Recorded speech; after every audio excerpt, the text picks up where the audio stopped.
नमस्कार, हम और हमारा स्वास्थ्य कार्यक्रम के सजीव प्रसारण में आप सभी का स्वागत है। दर्शकों, इन दिनों हम चाहे वो समाचार पत्र पत्रिका हो, चाहे वो टीवी न्यूज़ चैनल हो, चाहे सोशल मीडिया हो, बस एक ही शब्द सुन रहे हैं, कोरोना वायरस। कोरोना वायरस को लेकर भारत समेत बहुत सारे देश भयभीत हैं। आखिर ये कोरोना वायरस है क्या और इससे हम कैसे बच सकते हैं, इस बारे में ही आज के कार्यक्रम में हम आपको जानकारी देने जा रहे हैं। कोरोना वायरस बचाव, कारण और इसके जो उपचार हैं, इसके बारे में हम जानेंगे। और यदि आपको कोरोना वायरस के बारे में कोई भी जानकारी चाहिए तो आप हमारे टोल फ्री नंबर पर कॉल कर सकते हैं। हमारा टोल फ्री नंबर है 1800-233-9418। इस पर कॉल करें और कोरोना वायरस से संबंधित जानकारी ले सकते हैं।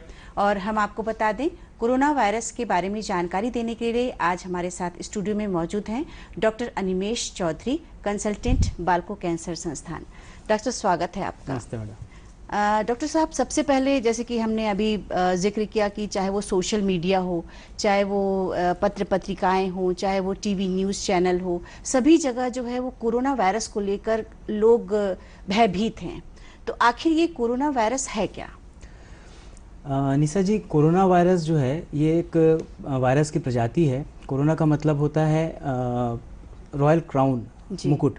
तो इलेक्ट्रॉन माइक्रोस्कोपी में जब इस वायरस को देखते हैं तो ये मुकुट के जैसा दिखता है, तो इसका नाम दिया गया कोरोना वायरस। ये पहले से 1960 में सबसे पहले खोजा गया था, ये बहुत नया वायरस नहीं है। जी जी। तो उस समय जब ये खोजा गया तो ये मूलतः जो है पशुओं में, जानवरों में, चमगादड़ों में, इनमें खोजा गया, उनमें बीमारियां कराता था।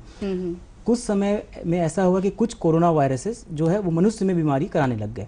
तो इससे ये फिर मनुष्यों में कुछ वायरस 6 और ये 7वां जो नोवल कोरोना वायरस आया है, तो ऐसे 7 वायरस देखे गए जो मनुष्यों में बीमारी कराते हैं जी। तो ये एक सामान्य वायरस है जो अपना समय समय पर अपना जो स्ट्रेन चेंज करता जाता है और मनुष्यों तक बीमारी फैलाता है। तो कारण क्या है, मनुष्यों में ये किस तरीके से फैलता है? ये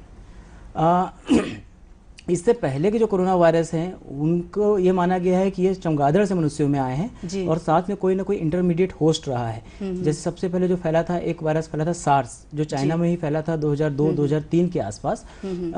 इसमें भी काफ़ी मृत्यु हुई थी, 10% लोगों की मृत्यु हो गई थी उस समय। तो उस समय ये माना गया था कि ये बैट से, एक सिवेट करके कैट जैसा बिल्ली जैसा जानवर होता है जो चाइना में पाया जाता है, लोग उसका सेवन करते हैं, उसके थ्रू ये फैला गया, ऐसा माना गया था। इसके अलावा 2012-13 के आसपास। डॉक्टर साहब, इसके बारे में हम आपसे जानेंगे। अभी हमारे एक दर्शक लाइन पर हैं। हेलो, क्या नाम है आपका, कहाँ से बोल रहे हैं? कमल सिंह साहू है मैम। जी जी, साहू जी पूछिए, क्या सवाल है आपका? मेरे दाएं कंधे में दर्द हुआ था जी। आज करीब करीब 20 दिन हो गए जी। और वो दर्द बढ़ते बढ़ते कान से लेकर के और आगे मतलब जो है दाएं आंख तक मतलब करंट जैसा मारता है। जी जी। और कंधे से हट गया है वो, और अब गर्दन कान के नीचे से और आंख तक आता है। जी साहू जी, सबसे पहले तो हम आपको बता दें कि आज के कार्यक्रम में हम कोरोना वायरस पर आपको जानकारी दे रहे हैं, सभी श्रोताओं को, दर्शकों को। लेकिन फिर भी आप डॉक्टर साहब। कमल जी, जैसा कि आप अपने दर्द को बता रहे हैं, ये दर्द यूजुअली 2 तरीके से हो सकता है। पहला तो ऐसा लग रहा है सुनने के हिसाब से कि आपका दर्द स्पॉन्डिलाइटिस के कारण है, आपकी कमर की जो हड्डी है वो दब रही है मान लीजिए। पर इसके अलावा ऐसे दर्द किसी कारण कभी कभी गैस्ट्राइटिस में मिलते हैं और दिल की बीमारियों में मिलते हैं। तो ज़्यादा अच्छा है कि आप एक बार अपने नज़दीकी डॉक्टर के पास जाइए और उनसे सलाह लीजिए कि यह दर्द किस तरीके का है। वो आपको एग्जामिन करेंगे और उसके बाद बताएंगे। जी। डॉक्टर चौधरी, इससे पहले आप बता रहे थे कि कोरोना वायरस किस कारण से होता है, और इसके बारे में आपने बताया कि चाइना में कुछ लोग कुछ विशेष प्रकार का वेट करके कैट होती है जी। और इसके अलावा मिडिल ईस्ट में जब ये फैला था 2012-2013 में, मिडिल ईस्ट रेस्पिरेटरी सिंड्रोम मर्स बोला गया था इसको, वो भी कोरोना वायरस से ही फैला था और उसमें काफ़ी ज़्यादा उसकी मृत्यु दर थी। वो अभी तक का सबसे खतरनाक कोरोना वायरस उस समय फैला था मिडिल ईस्ट में। जी। तो वो भी ऐसा माना गया था कि चमगादड़ों से ही आया हुआ है, और जो इंटरमीडिएट होस्ट है, मतलब क्योंकि मनुष्यों का और चमगादड़ों का डायरेक्ट कॉन्टेक्ट तो होता नहीं है, तो ये माना गया था कि उस समय वो जो अरबी ऊँट हैं, अरेबियन कैमल, उनके थ्रू आया था। और इस बार जो नोवल कोरोना वायरस जो बोला जा रहा है, नोवल कोरोना वायरस 2019, अभी तक इसके बारे में जानकारी नहीं है कि ये मनुष्यों तक कैसे आया। जी। एक संभावना ऐसे व्यक्त की जा रही है कि यह भी चमगादड़ों से ही आया है क्योंकि इसका जो स्ट्रक्चर देखा गया है वह 96% के आसपास 2013 में एक चमगादड़ के ऊपर कोरोना वायरस खोजा गया था, उससे मिलता जुलता है। तो माना यह जा रहा है कि यह भी शायद चमगादड़ों से ही आया है, पर इंटरमीडिएट होस्ट क्या है अभी कि चमगादड़ों से मनुष्य तक किस पशु के थ्रू पहुंचा, यह अभी जानकारी में नहीं है। यानी कहें कि नॉनवेज का जो सेवन करते हैं तो उनको ये ज़्यादा संभावना होती है? मैं बोला कि अभी तक इस बारे में कोई भी क्लियर जानकारी नहीं है। जी जी। तो किसको ज़्यादा संभावना होती है इस बारे में कहना तो सही नहीं रहेगा, पर जो विश्व स्वास्थ्य संगठन है उसने यह बात कहा है कि आप जो भी नॉनवेज का सेवन कर रहे हैं वह अच्छी तरह से पका हुआ होना चाहिए जी। रॉ मीट या अनकुक्ड मीट इसको आपको अवॉइड करना है, इसको नहीं खाना है जी। तो यह जो एडवाइजरी है यह हर बीमारी से बचाव के लिए सहायक होती है। अधपका खाना या कच्चा मांस वैसे भी मनुष्यों को नुकसान ही करता है। जी जी। क्योंकि इसमें कोरोना वायरस के अलावा बहुत सारे और बीमारियां, न्यूरोसिस्टिक सर्कोसिस, ई कोलाई, टाइफाइड का साल्मोनेला, यह सब भी हो सकते हैं। जी। तो आपको उससे वैसे भी बचना है। अच्छा डॉक्टर साहब, लक्षण क्या है? कैसे कोई जानेगा कि उसे ये वायरस जो है इसका अटैक हुआ है?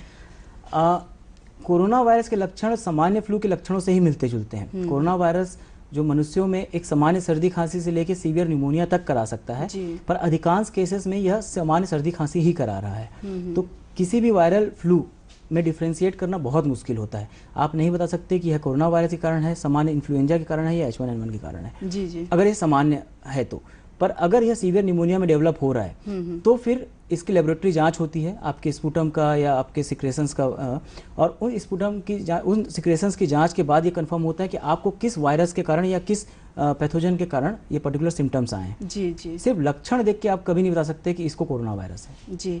तो आपने जांच की बात कही, तो हम ये जानना चाहेंगे कि इसकी जांच कहाँ कहाँ अभी होती है? खासकर हम अपने भारत देश की बात करें तो भारत देश में इसकी जांच कहाँ कहाँ संभव है? निशा जी, भारत देश में इसकी जांच अभी सिर्फ national institute of virology Pune में जो स्थित है वहाँ पे हो रही है। इसके अलावा गवर्नमेंट ने बम्बई में भी एक ऐसा संस्थान खड़ा करने की कोशिश की है। WHO के कुछ डेजिग्नेटेड सेंटर हैं जहाँ पे इन्फ्लुएंजा वायरसेस की जांच होती है। H1N1 के बाद से ऐसे सेंटर्स खोले गए, जिसमें से एक हमारा पुणे में नेशनल इंस्टीट्यूट ऑफ वायरोलॉजी है। इसकी जाँच, क्योंकि ये बहुत ही नया वायरस है, तो इसके जाँच के अभी पर्याप्त हमारे पास साधन नहीं है।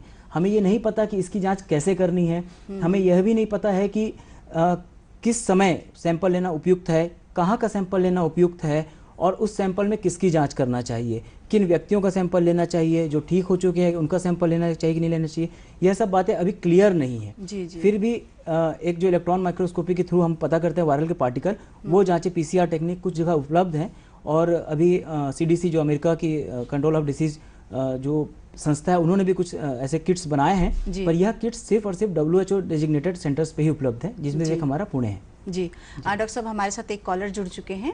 हेलो, क्या नाम है आपका, कहाँ से बोल रहे हैं? कल्लू साहू हूँ, जिला शिवपुरी से बोल रहा हूँ, मध्य प्रदेश से। जी जी जी, पूछिए, क्या सवाल है आपका? तो लड़के को सर काफी वायरस हो गया है सर, काफी खांसी जुकाम हो रहा है, पूरे घर में वायरस, उसकी कहाँ जांच कराई है? सामान्य कल्लू जी नमस्कार। सामान्य सर्दी खांसी होना बहुत कॉमन है इस मौसम में, और यह सर्दी के मौसम में पूरी दुनिया में फैलता है, तो इससे आप घबराएं मत। अभी भारत में कोरोना वायरस के केसेस सिर्फ केरला में ही मिले हैं, पहली बात। और दूसरी बात, केरला में भी उसको अब राज्य आपदा से बाहर निकाल दिया गया है, क्योंकि वो सामान्य तरीके से ठीक हो रहे हैं वो मनुष्य। तो अगर आपके बच्चे को सामान्य सर्दी खांसी है तो आप उसका अपने नज़दीकी डॉक्टर से मिलिए, उसका इलाज लीजिए और घर में उसका इलाज कराइए। इसके अलावा जो सामान्य बचाव के साधन होते हैं, परिवार वालों को बोलिए कि उसको फॉलो करें। अगर वह ज़्यादा दिक्कत क्रिएट कर रहा है, बच्चे को ज़्यादा दिक्कतें हो रही हैं, तो फिर आप नज़दीकी अस्पताल में जाइए और डॉक्टर की सलाह अनुसार या तो घरेलू या फिर अस्पताल में भर्ती करके उसका उपचार कराइए। जी। डॉक्टर साहब, जैसे कि अभी आपने बताया कि भारत में ये सिर्फ केरला में ये इसके पेशेंट देखे गए हैं, तो क्या हमारे भारत देश में कुछ संभावनाएं हैं इस वायरस के फैलने की या कुछ? जी निशा जी, भारत एक संभावित देश में है, क्योंकि भारत और चीन की नज़दीकी काफ़ी है। हमारे बहुत से नागरिक चीन में रहते हैं, उनका आना जाना लगा रहता है। 2 फरवरी के आसपास भारत सरकार ने एक एडवाइजरी जारी की है, जिसमें से चीन से आने वाले लोगों को उनको ई वीज़ा देना बंद कर दिया गया है, और जो भी चीन से आ रहे थे उनको क्वारंटाइन में डाला गया है। 14 दिन का एक पीरियड होता है जिसमें इस वायरस के लिए माना गया है कि 14 दिन के अंदर अंदर या तो लक्षण सामने आ जाएंगे जो भी चीन से आ रहे हैं, या अगर लक्षण सामने नहीं आते तो ये वायरस आपके अंदर नहीं है जी। तो केरला में जो फैला है, मैंने बताया कि उनको में किसी को भी सीरियस डिसीज नहीं हुई है, तो राज्य आपदा चेतावनी वापस ले ली गई है करीब 7 तारीख को। और भारत में जो संभावना थी, एक अच्छी खबर यह भी है कि पिछले 2 दिनों में यह जो आउटब्रेक, जो महामारी फैली हुई थी, यह नियंत्रण में आती जा रही है। जी। अब किसी नए देश में यह इसके मरीज नहीं मिल रहे हैं और WHO का ऐसा मानना है कि अब यह बीमारी धीरे धीरे नियंत्रण में आती जा रही है। जी डॉक्टर साहब, जैसे कि अभी आपने बताया कि ये बीमारी जो है वो नियंत्रण में आती जा रही है, तो क्या समझे कि इस बीमारी को फैलने के लिए कौन से एटमॉस्फेयर की मतलब सहायक होता है इसको फैलने के लिए, जो अभी जैसे नियंत्रण में आ गया है आप बता रहे हैं, तो क्या संभावना जताई जा सकती है? यह जो सामान्य तरीके से कोरोना वायरस जो बीमारी फैलाता है वो फ्लू के, सामान्य सर्दी खांसी के लक्षण वाली बीमारियां होती हैं, और ऐसी बीमारियां लगभग हमेशा ठंड के वातावरण में फैलती है। जी। चीन में भी ठंड का सीजन चल रहा है, हमारे भारत में भी ठंड का सीजन चल रहा है। तो यह एक अभी भी इसका एग्जैक्ट मैकेनिज्म नहीं पता है, पर यह माना जा रहा है कि जैसे ही गर्मी समर सीजन आएगा वैसे इस वायरस के मरीज कम होना चालू हो जाएंगे। जी, यानी कि ठंड में ज्यादा संभावना होती है। बिल्कुल, ठंड में ज्यादा संभावना मानी गई है ऐसा। जी। अच्छा डॉक्टर साहब, जैसे कि अन्य किसी को बीमारियां हैं तो उसके साथ में क्या ये जो कोरोना वायरस है ये और फैलता है या क्या संभावना है इसकी? निशा जी, जैसा कि कोरोना वायरस फ्लू का वायरस है, बहुत सारे लोगों को फैल सकता है, और मैंने अभी बोला कि जिनको पहले से कुछ बीमारियां हैं, खासकर दमा, सांस की कोई बीमारी पहले से है, डायबिटीज जो अनकंट्रोल है, ब्लड प्रेशर या दिल की बीमारियां जिनका प्रॉपर आप इलाज नहीं करा रहे हैं, तो ऐसे मरीजों को जब कोरोना वायरस या कोई भी फ्लू वायरस होता है तो इनको निमोनिया जैसे लक्षण होने के चांस ज़्यादा रहते हैं, क्योंकि इनके शरीर की प्रतिरोधक क्षमता कम रहती है। और प्रतिरोधक क्षमता कम होने के कारण यह मरीज जल्दी बीमार पड़ते हैं और तेज़ी से इनके में लक्षणों का विकास होता है। ऐसे मरीजों को हॉस्पिटल में एडमिशन की ज़रूरत ज़्यादा पड़ती है, ऐसे मरीजों को ICU सेटअप की ज़रूरत ज़्यादा पड़ती है। जी डॉक्टर साहब, कोरोना वायरस के बारे में हम और भी जानकारियाँ आपसे लेंगे, अभी देख लेते हैं संदेश। कहाँ चले? वही सब, हमको मंडी जाना है। ऐसे क्या देख रही हो? अरे दहेज में स्कूटर आया है, ये बात पे इतराना जरूरी नहीं है, हमारा काम जरूरी है। अरे 4 क्लास का पढ़ लिए, भाव खा रही हो? अंदर जाओ। भाव कहाँ खा रहे? भाव तो दिए हैं? दहेज दिए हैं, मतलब भाव दिए हैं। खरीद लिया है आपके बेटे को। इज्जत से पूछेगा तो मिलेगा यूज करने, स्कूटर भी और बेटा भी। बढ़ेगी बेटी तभी तो बढ़ेगी बेटी। चलो। हम और हमारा स्वास्थ्य कार्यक्रम के सजीव प्रसारण में एक बार फिर आपका स्वागत है। आज हम आपको जानकारी दे रहे हैं कोरोना वायरस के बारे में। एक बार फिर आपको बता दें, कोरोना वायरस के बारे में यदि आपको कोई भी जानकारी चाहिए तो आप हमारे टोल फ्री नंबर पर कॉल कर सकते हैं। हमारा टोल फ्री नंबर है 1800-233-9418। इस पर कॉल करें और कोरोना वायरस से संबंधित जानकारी ले सकते हैं।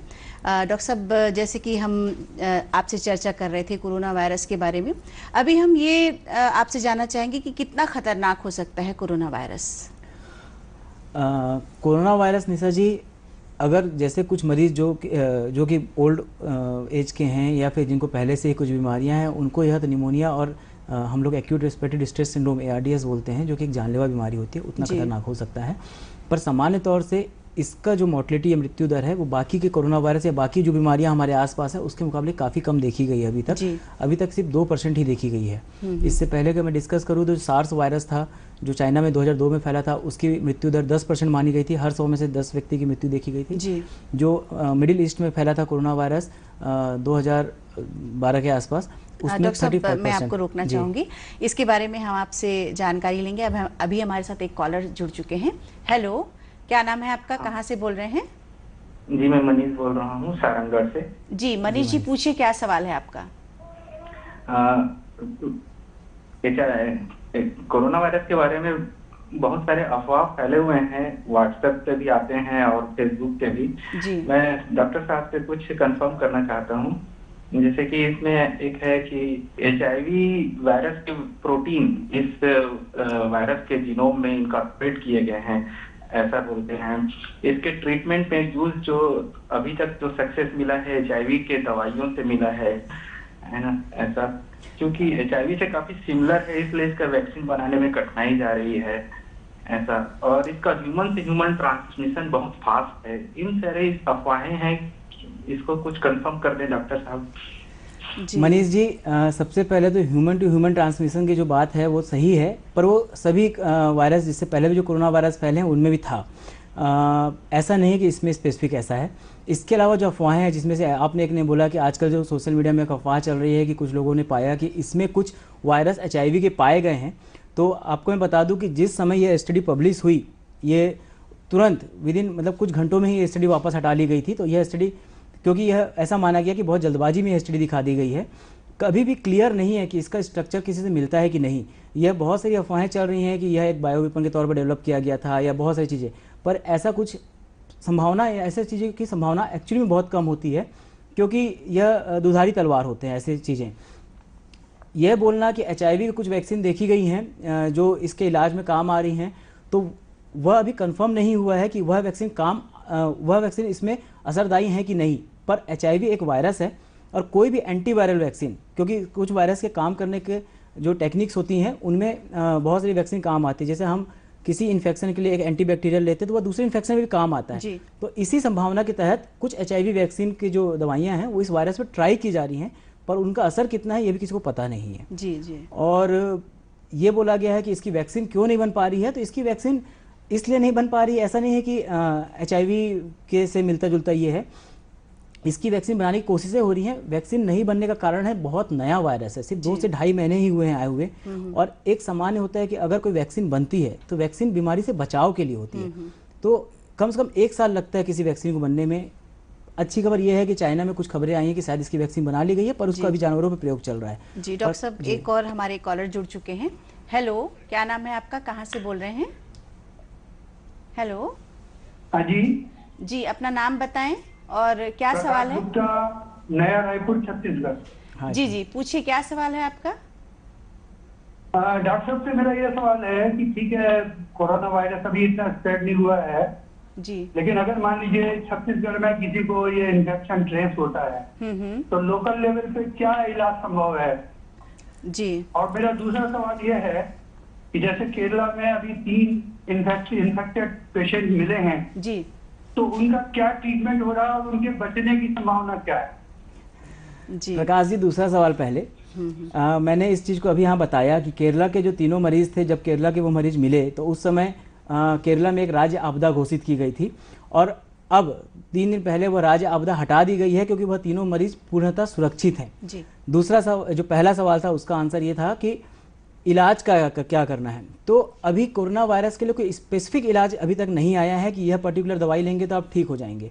तो अभी जो लक्षण के हिसाब से इलाज होता है, और यह पूरी दुनिया में यही इलाज हो रहा है, चाहे छत्तीसगढ़ हो, चाहे केरला हो, चाहे पूरी दुनिया में आप कहीं भी जाएंगे, तो आपको जैसे लक्षण है उन लक्षणों के हिसाब से इलाज चलेगा। यदि आपको साथ में कोई ऐसी कोमोर्बिडिटी है, कोई और ऐसी बीमारी है जो इस बीमारी को बढ़ा रही है, तो उस बीमारी का भी साथ में इलाज किया जाएगा। और अभी जिस हिसाब से जितने ज़्यादा मात्रा में केसेस हैं उस हिसाब से इसकी मृत्यु दर बहुत कम है, तो बहुत आराम से इसको हम टैकल कर ले रहे हैं। जी, इसके पहले हम आपसे जान रहे थे कि कितना खतरनाक है ये कोरोना वायरस, उसके बारे में आप बता रहे थे। जी। तो जैसा मैंने बताया कि पुराने जो कोरोना वायरस थे, सार्स की 10% मृत्यु दर थी, मर्स जो हुआ मिडिल ईस्ट में उसकी 35% मृत्यु दर थी, और इसकी अभी के हिसाब से 2% है। हाँ, एक चीज मैं बोलना चाहूंगा कि ये नंबर नहीं है, ये मनुष्यों की संख्या है। तो कोई भी बीमारी अगर एक भी मनुष्य को हमको लॉस करा रही है तो खतरनाक तो है। जी। और कोरोना वायरस के साथ एक दिक्कत और है कि यह वायरस पुराने जो केसेस थे, पुराने जो कोरोना वायरस थे उसकी तुलना में तेजी से फैल रहा था। जी। तो इसलिए इसकी मृत्यु दर बाकी बीमारियों की मृत्यु की संख्या बाकी बीमारियों से ज़्यादा है पुराने कोरोना से, पर मृत्यु दर अभी भी इसकी कम है। जी। डॉक्टर साहब, भ्रांति की बात इससे पहले हमारे एक दर्शक ने उठाई थी, तो भ्रांति पर चलते हैं। बहुत सारी भ्रांतियां ये भी हैं कि कोरोना वायरस का इलाज बहुत सारी पद्धतियों में भी संभव है। डॉक्टर साहब, इसका जवाब हम आपसे लेंगे, लेकिन हमारे साथ एक कॉलर जुड़ चुके हैं। हेलो, क्या नाम है आपका, कहाँ से बोल रहे हैं? हेलो, नमस्कार। डॉक्टर साहब नमस्कार। नमस्कार। जी, आप अपना नाम बताएं फिर सवाल करिएगा। डॉक्टर मैं दीपक नागेश बोल रहा हूँ, ग्राम सिडनी राजस्थान से जी। और मैं डॉक्टर आपसे ये जानना चाह रहा था कि क्या ये कोरोना वायरस जो है, जो नॉनवेज खाने वाले लोग हैं उनको होने का खतरा है? और दूसरा बात आपसे ये जानना है डॉक्टर, हेलो जी हाँ बोलिए जी, ना, हाँ बोलिए नागेश जी। कि इसमें क्या सावधानियां रखी जा सकती हैं? हाँ जी। जी नागेश जी, हम लोग इस बारे में पहले ही चर्चा कर चुके थे कि नॉनवेज खाने वालों को कोरोना वायरस होने का खतरा उतना नहीं है जितना आप लोग सोच रहे हैं। हाँ, अगर आप उस नॉनवेज को अधपका खाते हैं, कच्चा खाते हैं, प्रॉपर तरीके से प्रोसेस्ड नहीं करते हैं, या फिर उस पर्टिकुलर जंतु को कोई और बीमारी होती है, तो आपको कोई भी बीमारियां हो सकती हैं। कोरोना वायरस अभी किस जंतु से फैला है ये बात क्लियर नहीं है, और अभी यह जो फैल रहा है वो मनुष्यों से मनुष्यों में फैल रहा है जी। तो जो बर्ड फ्लूज होते हैं और बाकी फ्लू होते हैं वो लेकिन आपको फैल सकता है अगर आप सावधानी नहीं बरतेंगे तो। और जो भ्रांतियां, दूसरा प्रश्न उनका दूसरा प्रश्न जो था भ्रांतियों को लेके, जी तो उसमें ये था कि बचाव से कैसे बचे हम। तो सामान्य जो फ्लू के बचाव के जो सावधानियां होती हैं फ्लू को लेके, आप उनसे बच सकते हैं। जैसे कि आप जिसको अगर सर्दी खांसी है उससे कम से कम 3 फीट या 1 मीटर के दूर रहें। जिसको सर्दी खांसी है उसको मास्क पहनने के लिए बोला जाए। अगर आप जब भी आप अपने आप शरीर को टच कर रहे हैं तो अपना हाथ धोइए, बार बार हाथ धोइए। कोशिश कीजिए कि आप टची ना बने, मतलब अपने बोला जाता है कि नाक, कान और आंखों को बार बार टच करने से बचना चाहिए, और अगर आपने कभी भी टच किया तो उसके बाद एक बार हाथ धोना चाहिए। इसके अलावा जैसे खाने में सावधानियां कि पूरी तरह पका हुआ खाना और ताज़ा खाना खाना चाहिए। और ये हो सकता है कि जितनी हो सके गंदी चीज़ों को छूने से बचना चाहिए। एक चीज़ मैं और बोलना चाहूँगा कि छींकते समय या खांसते समय या तो रुमाल का प्रयोग करना चाहिए, या एक चीज़ कि ऐसे एल्बो का प्रयोग करना चाहिए। हम लोग कई बार ऐसे खांसते हैं तो उससे हमारे हाथ में कोई भी वायरस आ जाते हैं, हम किसी चीज़ को छूते हैं तो वो इफेक्ट करते हैं। तो खांसते समय हाथ की जगह अपनी कोहनी का प्रयोग करना चाहिए, वो ज़्यादा अच्छा माना जाता है। और अगर पॉसिबल हो पाए तो टिश्यू, कागज़ के टुकड़े या फिर रुमाल का प्रयोग करना चाहिए। जी। डॉक्टर साहब, भ्रांतियों के बारे में आपसे जानना चाह रही थी कि बहुत सारी भ्रांतियां हैं कि जैसे सोशल मीडिया पे या कहीं पर हम पढ़ते लिखते हैं तो वहाँ पर भी हम ये देखा जाता है कि बहुत सारी पद्धतियों में भी इसका इलाज है। बहुत सारी पद्धतियों में इलाज जो है वह इलाज है एक सामान्य सर्दी खांसी का, जी फ्लू का। जी डॉक्टर साहब, एक कॉलर हमारे साथ जुड़ चुके हैं। हेलो, क्या नाम है आपका, कहाँ से बोल रहे हैं? जी, कल्याण प्रसाद मोदी बोल रहा हूँ, जिला शिवपुरी, मध्य प्रदेश से। हाँ, नमस्कार मोदी जी। नमस्कार। पूछिए, क्या सवाल है आपका मोदी जी? सर, हमारे क्या बच्चे को काफी खांसी का वायरल फैल रहा पूरे परिवार, फैमिली में। इसके बचाव उपाय क्या है सर? इसके बचाव के उपाय जस्ट पहले ही हमने इस बात को डिस्कस किया, मैं आपको फिर से दोहरा देता हूँ कि सबसे पहले तो जिसको सर्दी खांसी अगर पॉसिबल हो पाए तो वो मास्क पहने। उसके अलावा बाकी लोग कम से कम 1 फीट दूर रहें, अपना इम्यूनिटी, अपनी प्रतिरोधक क्षमता मजबूत रखें, अच्छा खाए पिए, गर्म कपड़े पहने, गर्म पानी और गर्म खाने का भोजन करें। इसके अलावा हाथ लगातार धोते रहें और अपने आँखों को, कान को, मुंह को इसको टच करने से बचें। खांसते समय कोहनी का या फिर रुमाल का या टिश्यू पेपर का यूज करें। जी। और डॉक्टर को दिखाएं। बिल्कुल, डॉक्टर को दिखाएं, वो तो पहले नंबर पे आना चाहिए। हाँ डॉक्टर साहब, तो भ्रांतियों की बात रह तो गई जैसे थी। आपने दूसरी पैथी की बात की, तो चूंकि ये बहुत नया वायरस है, तो इतना नया वायरस है तो इसके बारे में अभी तो किसी भी सिस्टम में कोई इलाज नहीं आएगा, क्योंकि वायरस ही नया बन के आया हुआ है। हाँ, इसके लक्षणों का इलाज है जो हर जगह हो रहा है। उन लक्षणों का इलाज आप किसी भी पैथी में कर सकते हैं। सामान्य सर्दी खांसी के लिए इवन आप अदरक वाली चाय से लेके टैबलेट्स तक खा सकते हैं। तो यह इसका इलाज इस पर्टिकुलर पैथी में आ गया है, ऐसा बोलना ही अपने आप में एक भ्रांति है, क्योंकि जब यह वायरस ही पहले नहीं था तो इसका इलाज कहाँ से आएगा? जी हाँ। तो इस पर ध्यान ना दें, बिल्कुल ऐसे अफवाहों पे ध्यान ना दें। विश्व स्वास्थ्य संगठन ने अपनी एक वेबसाइट बनाई हुई है जिसमें अलग से उन्होंने मिथ बस्टर करके जो भ्रांतियां हैं उनको तोड़ने के लिए उन्होंने एक पूरा अलग से पेज बनाया हुआ है। आपके सोशल मीडिया पे, फेसबुक पे, व्हाट्सएप पे जब भी कुछ भी ऐसा कुछ आता है तो हमेशा एक बार वहां पे जाके आप चेक कीजिए। उन्होंने भारतीयों को ध्यान में रखते हुए यह तक लिखा हुआ है कि लहसुन खाने से भी आपको कोई फर्क नहीं पड़ना है। लहसुन एक अच्छा पदार्थ है, वह आपके शरीर को इम्प्रूव करता है, पर कोरोना वायरस से वो जूझ सकता है कि नहीं जूझ सकता इस बारे में कोई क्लियरपन नहीं है। शीशम का जो तेल होता है जिसके बारे में बोला गया कि तेल आप जगह जगह लगाएंगे तो फायदा करेगा, ऐसा भी कुछ नहीं पाया गया है। कोरोना वायरस, एक अच्छी बात यह है कि कोरोना वायरस उतना मजबूत नहीं होता, सामान्य सरफेस पे ये कुछ घंटों से ज्यादा नहीं जी पाता, ये बात साबित हो चुकी है। तो अगर सामान्य सरफेस पे यह वायरस है तो कुछ घंटों में मर जाएगा। इसके अलावा जो सामान्य डिसइंफेक्टेंट होते हैं जो हम लोग हॉस्पिटल में जो स्पिरिट यूज करते हैं, एल्कोहल बेस्ड रब, हैंड रब्स यूज करते हैं, अगर आप उससे किसी जगह की साफ सफाई करेंगे तो यह वायरस आसानी से मर जाता है। जी डॉक्टर साहब, मास्क की बात आपने की थी, तो मास्क कैसा होना चाहिए और किसको पहनना चाहिए? हाँ, ये निशा जी बहुत ही अच्छा प्रश्न पूछा आपने। मास्क को लेके जो होता है कि चूंकि हम हर समय 24 घंटे मास्क नहीं पहन पाते, तो मास्क पहनने के लिए कुछ गाइडलाइंस हैं, उनको ही पहनना चाहिए जिनको या तो सर्दी खांसी है या फिर हॉस्पिटल में काम करने वाले लोग या लेबोरेटरी में काम करने वाले लोग। मास्क सामान्यतः 2 टाइप के मास्क होते हैं। एक सामान्य सर्जिकल मास्क जो हम लोग हमेशा पहनते हैं, हल्का से हरे रंग का जो होता है, पतला सा मास्क होता है। दूसरा होता है N series mask, N95, N99 ऐसे मास्क।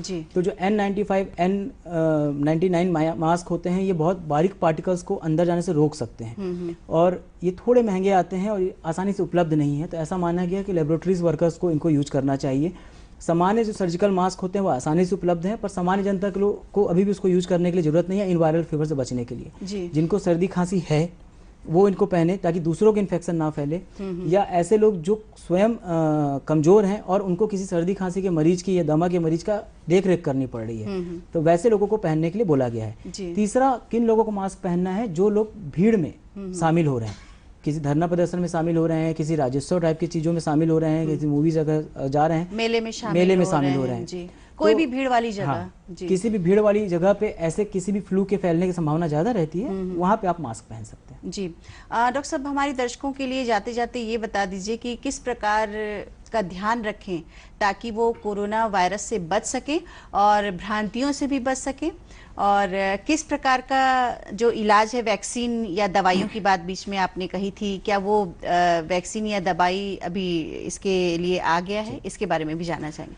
बिल्कुल संक्षिप्त में बताइए, समय कम है। सबसे पहले क्या है कि इन्फोडेमिक फैला हुआ है, महामारी, जानकारियों की महामारी फैली हुई है, तो आपके पास बहुत सारी जानकारियां आएंगी, सही भी गलत भी। हमेशा उसको पहले चेक कीजिए, उसके बाद इसको फॉरवर्ड कीजिए। अभी तुरंत कोई वैक्सीन नहीं आई है और तुरंत कोई दवाइयां नहीं आई है, पर भविष्य में आएंगी, तो विश्वास रखिए हमारे ऊपर, हेल्थ सिस्टम के ऊपर। जी डॉक्टर साहब, आपने बहुत ही महत्वपूर्ण विषय पर जानकारी दी, आपका बहुत बहुत धन्यवाद। और दर्शकों, हम उम्मीद करते हैं कि आज हमने जो आपको जानकारी दी है उसका लाभ आप अवश्य उठाएंगे। अगले कार्यक्रम में एक नए विषय के साथ हम पुनः मिलेंगे, तब तक के लिए नमस्कार।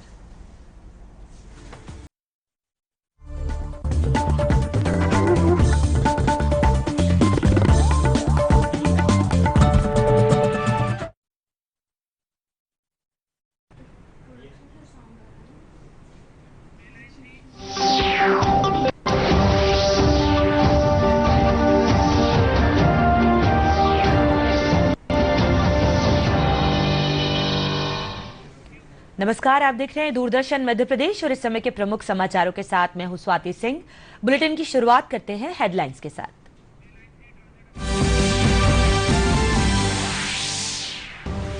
केंद्रीय अल्पसंख्यक कल्याण मंत्री ने इंदौर में हुनर हाट मेले का किया शुभारंभ। राज्यपाल लालजी टंडन भी कार्यक्रम में हुए शामिल।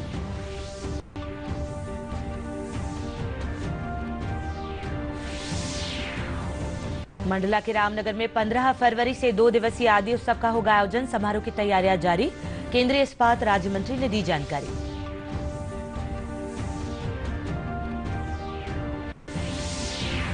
महात्मा गांधी के आदर्श और विचारों पर धार में आयोजित हुआ संवाद कार्यक्रम। विद्यार्थियों ने चित्रों और निबंध के माध्यम से महात्मा गांधी के विचारों का बताया महत्व।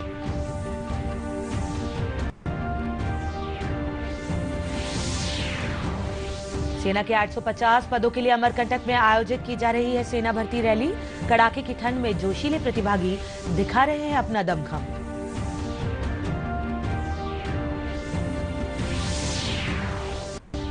और माघ पूर्णिमा के पावन अवसर पर प्रदेश भर में आयोजित हुए धार्मिक कार्यक्रम। खंडवा के ओमकारेश्वर में हजारों श्रद्धालुओं ने लगाई आस्था की डुबकी।